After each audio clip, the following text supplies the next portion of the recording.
Learn English through stories. C41 PDF. Adopted and modified by Kulwant Singh Sandhu. Content 1. The best Christmas present in the world. 2. Summary. 3. Questions and answers. 4. English in India. 5. Letters. 6. Picture dictionary page. 1. The best Christmas present in the world. By Michael Morpurgo. I spotted it in a junk shop in Bridport, a roll-top desk. The man said it was early 19th century and oak.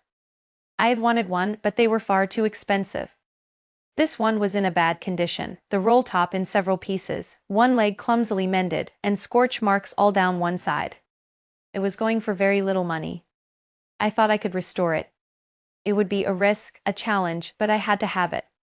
I paid the man and brought it back to my workroom at the back of the garage. I began work on it on Christmas Eve. I removed the roll-top completely and pulled out the drawers. The veneer had lifted almost everywhere. It looked like water damage to me. Both fire and water had clearly taken their toll on this desk. The last drawer was stuck fast. I tried all I could to ease it out gently. In the end, I used brute force. I struck it sharply with the side of my fist, and the drawer flew open to reveal a shallow space underneath, a secret drawer. There was something in there. I reached in and took out a small black tin box. Sellotaped to the top of it was a piece of lined notepaper, and written on it in shaky handwriting, "Jim's last letter, received January 25, 1915, to be buried with me when the time comes." I knew as I did it that it was wrong of me to open the box, but curiosity got the better of my scruples. It usually does. Inside the box there was an envelope. The address read, Mrs. Jim Macpherson, 12 Copper Beeches, Bridport, Dorset. I took out the letter and unfolded it. It was written in pencil and dated at the top, December 26, 1914.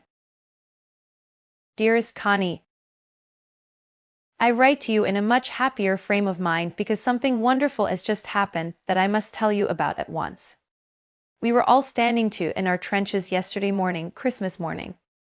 It was crisp and quiet all about, as beautiful a morning as I've ever seen, as cold and frosty as a Christmas morning should be. I should like to be able to tell you that we began it.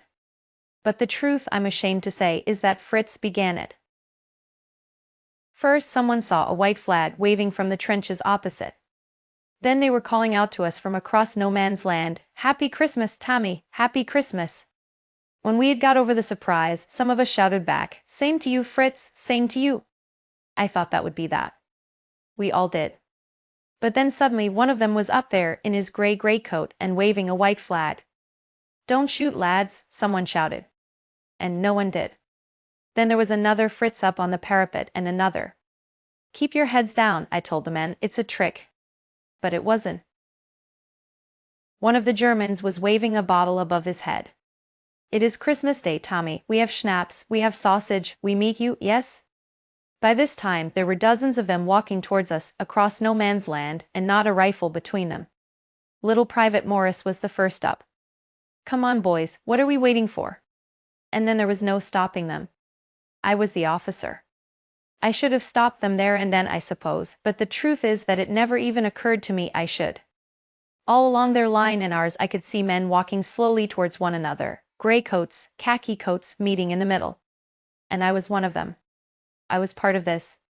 In the middle of the war we were making peace. You cannot imagine, dearest Connie, my feelings as I looked into the eyes of the Fritz officer who approached me, hand outstretched. "Hans Wolf," he said, gripping my hand warmly and holding it. "I am from Dusseldorf, I play the cello in the orchestra, Happy Christmas." "Captain Jim Macpherson," I replied. "And a happy Christmas to you too, I'm a school teacher from Dorset in the west of England." "Ah, Dorset," he smiled. "I know this place, I know it very well." We shared my rum ration and his excellent sausage. And we talked, Connie, how we talked. He spoke almost perfect English. But it turned out that he had never set foot in Dorset, never even been to England. He had learned all he knew of England from school and from reading books in English. His favorite writer was Thomas Hardy, his favorite book Far from the Madding Crowd. So out there in no man's land we talked of Bathsheba and Gabriel Oak and Sergeant Troy and Dorset. He had a wife and one son, born just 6 months ago. As I looked about me there were huddles of khaki and grey everywhere, all over no man's land, smoking, laughing, talking, drinking, eating. Hans Wolf and I shared what was left of your wonderful Christmas cake, Connie. He thought the marzipan was the best he had ever tasted. I agree. We agreed about everything, and he was my enemy. There never was a Christmas party like it, Connie. Then someone, I don't know who, brought out a football. Grey coats were dumped in piles to make goalposts, and the next thing we knew it was Tommy against Fritz out in the middle of no man's land. Hans Wolf and I looked on and cheered, clapping our hands and stamping our feet to keep out the cold as much as anything. There was a moment when I noticed our breaths mingling in the air between us. He saw it too and smiled. Jim Macpherson, he said after a while, I think this is how we should resolve this war. A football match, no one dies in a football match, no children are orphaned, no wives become widows. I'd prefer cricket, I told him. Then we Tommies could be sure of winning, probably. We laughed at that, and together we watched the game. Sad to say, Connie, Fritz won, 2-1. But as Hans Wolf generously said, our goal was wider than theirs, so it wasn't quite fair. The time came, and all too soon when the game was finished, the schnapps and the rum and the sausage had long since run out, and we knew it was all over. I wished Hans well, and told him I hoped he would see his family again soon, that the fighting would end and we could all go home. I think that is what every soldier wants on both sides, Hans Wolf said.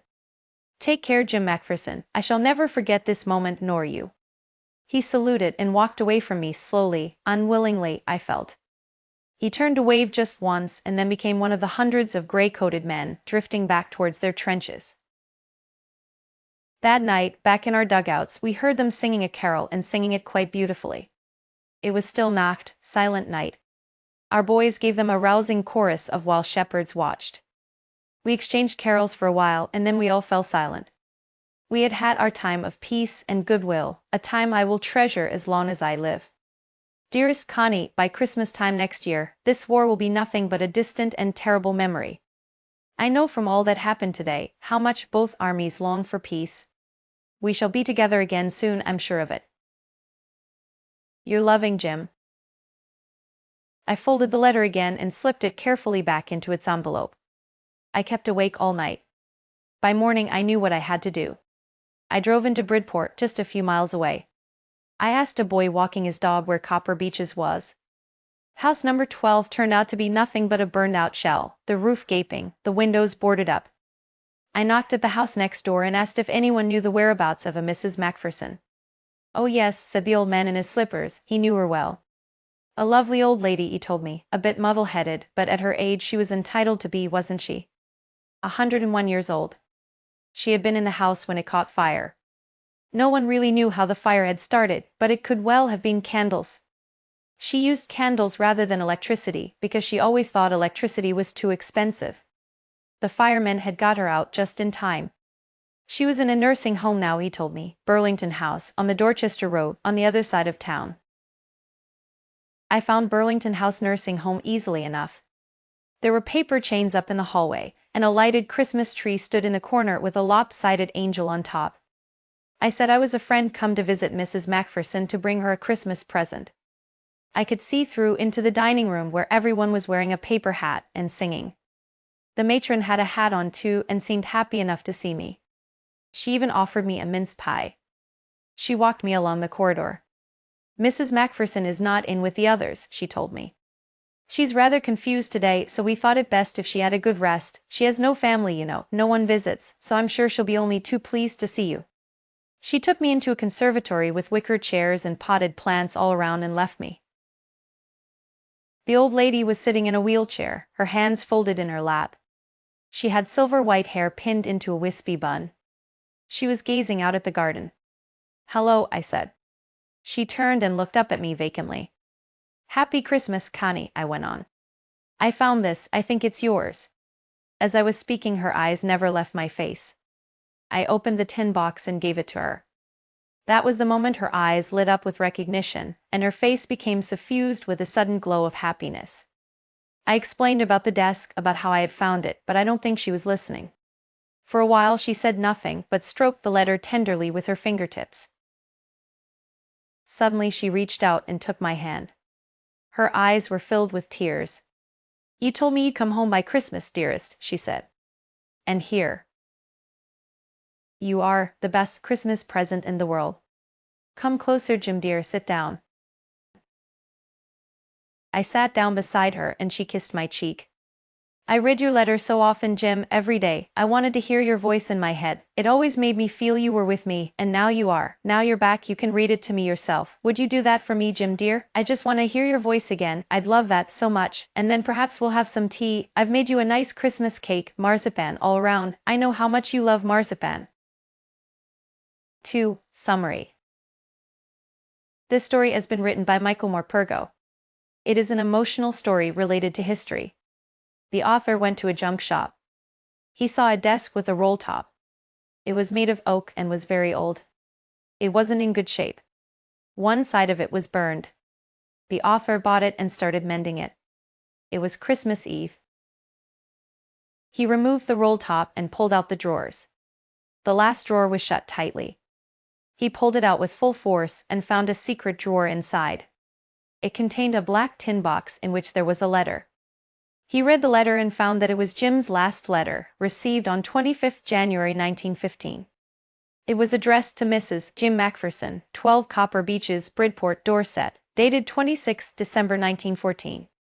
The letter contained the story of British and German soldiers during First World War, how the soldiers of two enemies forgot all fighting on the day of Christmas. They enjoyed the drinks and sang with each other. They became friends before going to their own trenches. They even played games with each other. This showed how two armies longed for peace. The narrator folded the letter again and put it carefully into its envelope. He went to the address mentioned on the envelope and discovered that the house was damaged, but the man there told him that Mrs. Macpherson was about 101 years old and admitted in a hospital. He drove to the hospital. He found the old lady on a wheelchair, gazing at the garden. He wished her a very happy Christmas. He handed her the letter. When she saw the letter, she was very happy. She considered the narrator as Jim. Suddenly her eyes filled with tears. She kissed him and requested him to read the letter as she wanted to listen to her husband. 3. Questions and answers. Q1. What did the author find in a junk shop? A1. The author found a roll-top desk for sale in a junk shop. It was made of oak wood in the early 19th century, but it was in a very bad condition. Q2. What did he find in a secret drawer? Who do you think had put it in there? A2. He found a small tin box in the secret drawer. It had a letter in it. I think the owner of the roll-top desk might have put it there. Q3. Who had written the letter, to whom, and when? A3. John Macpherson, a captain in the British Army, had written that letter, dated Dec. 26, 1914, to his wife Connie. Q4. Why was the letter written? What was the wonderful thing that had happened? A4. The letter described a wonderful event. The two armies, the British and the German, fighting against each other, celebrated Christmas together. Q5. What jobs did Hans Wolff and Jim Macpherson have when they were not soldiers? A5. Before joining the army, Hans played the cello in the orchestra, and Jim was a teacher. Q6. Had Hans Wolff ever been to Dorset? Why did he say he knew it? A6. No, Hans had never been to Dorset. He had learned all he knew of England from school and reading books in English. Q7. 5. Do you think Jim Macpherson came back from the war? How do you know this? A7. No, Jim Macpherson never came back home from the war. He probably died in the war. His wife Connie kept his last letter and was still waiting for his arrival. Q8. Why did the author go to Bridport? At 8. The author went to Bridport to meet Mrs. Jim Macpherson and hand over Jim's letter to her. Q9. How old was Mrs. Macpherson now? Where was she? A 9. Macpherson was 101 years old. She was in a nursing home. Q10. Who did Connie Macpherson think her visitor was? A 10. Connie thought that the visitor was her own husband, Jim Macpherson. Q11. Which sentence in the text shows that the visitor did not try to hide his identity? 11. That sentence is, I found this, I think it's yours. Q12. For how long do you think Connie had kept Jim's letter? Give reasons for your answer. 12. Connie kept Jim's letter till old age because she was waiting for him to come read the letter. Q13. Why do you think the desk had been sold and when? 13. The desk must have been sold when Connie's house had burnt. The table had been damaged by fire as well as water. Q14. Why do Jim and Hans think that games or sports are good ways of resolving conflicts? Do you agree? 14. They favored a peaceful solution to settle disputes. Games or sports, they said, were good ways of resolving conflicts because no one dies in a game, no children will be orphaned, and no wives become widows. I totally agree with their thinking the amount of money that is spent on weapons and arms could easily be used on education and health. Q15. Do you think the soldiers of the two armies are like each other or different from each other? Find evidence from the story to support your answer. 15. I think the soldiers of the two armies are like each other and had many similarities.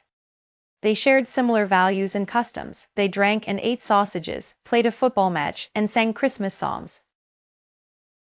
Q16.